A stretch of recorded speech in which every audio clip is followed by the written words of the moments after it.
Então Samuel tomou um vaso de azeite e ungiu a Davi no meio dos seus irmãos. E desde aquele dia em diante, o Espírito do Senhor se apoderou de Davi. Então Samuel se levantou e tornou-se a Ramá. Na verdade, a história do vale de Socó, ela é emblemática e traz simbolismos e significativos fortíssimos, porque é nesse duelo épico, é nesse duelo que Davi foi jogado para o cenário universal, que acontece esse enfrentamento de Davi e Golias, e que traz lições poderosas para as nossas vidas. Uma batalha que atravessou, como já disse, as gerações, que atravessou milhares de anos se passaram, e até hoje trazemos à nossa memória esse enfrentamento. Mas a história de Davi não se resume a essa batalha. A história de Davi, existem coisas relevantes que aconteceram antes, e existem coisas tão relevantes quanto que aconteceram depois. Mas o que fica marcado, muitas vezes, é esse enfrentamento, e assim acontece em nossas vidas. Você passa por uma grande batalha, que você possa levantar aqui, essa é a batalha, mas se ampliarmos esse cenário, vamos verificar coisas importantes que aconteceram antes e que aconteceram depois, e faz você ser a pessoa que você é. Resumidamente, a história se dá no capítulo 16 e 17 de 1 Samuel. Davi é de uma família de 8 irmãos, filho de Jessé, o belemita. Em determinado momento veio a palavra do Senhor a Samuel, profeta Samuel: Samuel, levanta, enche o teu vaso de azeite e vai à casa de Jessé, o belemita. Até quando terás dó de Saul, havendo eu rejeitado como reis de Israel? Levanta-te, enche o teu vaso de azeite, porque dentre os filhos de Jessé tenho me provido de um rei.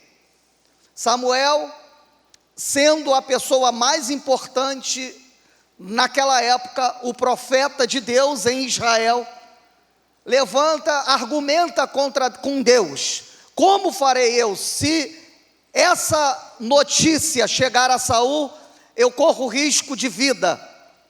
E Deus diz,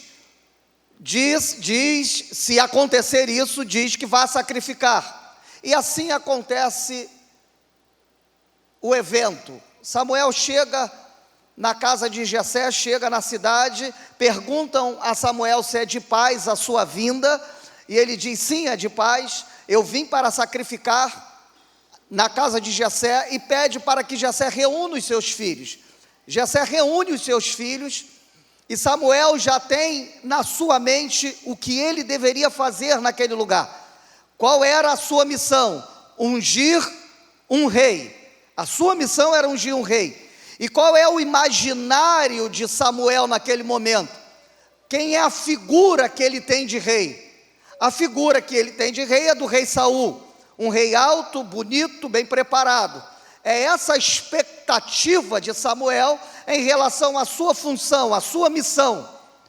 E começa a passar os filhos de Jessé, e passa Eliabe, e Samuel, olhando para Eliabe, é assim que diz o texto bíblico, vem em seu coração dizendo: certamente este é o rei. Está diante de mim a pessoa que se enquadra no perfil, que atende o perfil de um verdadeiro rei, habilidoso, bonito, forte. E naquele momento entra aquela passagem tão bela e tão bonita de advertência de Deus a Samuel: Samuel, não atente para a sua aparência, nem para a sua altura ou estatura, havendo eu o rejeitado. 1 Samuel 16:7. Porque Deus não vê como vê o homem olha o que está diante dos seus olhos, porém Deus examina algo mais profundo, Deus examina o coração. E assim acontece, passa o primeiro, o segundo, Abinadab, o terceiro, Samar, os outros 4 filhos, cuja Bíblia não menciona o nome. Em determinado momento, naquele cenário, aquele evento ali, o clima fica tenso, o clima fica pesado, porque todos os filhos se passaram e ainda não há uma definição, e Samuel também está apreensivo, porque ele está aguardando um sinal verde de Deus, e ele faz a pergunta para Jessé: não há mais ninguém? Acabou? Os seus filhos estão todos aqui? Porque a proposta era: reúna toda a sua família, porque eu quero ver todos, eu quero conversar com todos.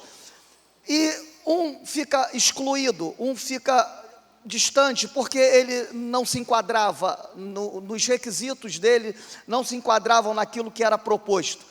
E Samuel pergunta: acabaram-se os mancebos? Jessé, você me desculpa, Samuel, me perdoa, Samuel, eu cometi um engano, há um menor, mas ele está cuidando de ovelhas, mas eu vou mandar chamar.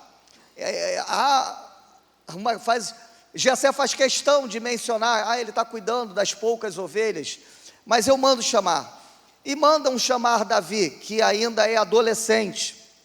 Davi vem, se apresenta no meio da família, e ao se apresentar Davi, no meio dos seus irmãos, foi o texto que lemos, Deus disse ao coração de Samuel: é esse.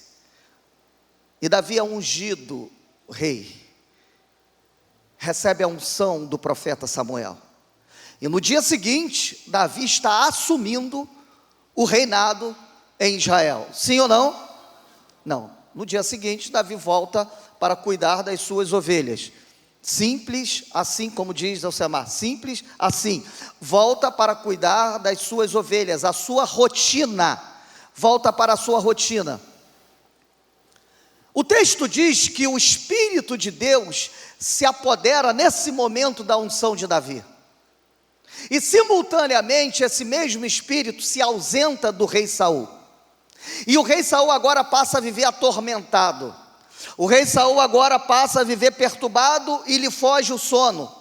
Ele não consegue mais dormir à noite.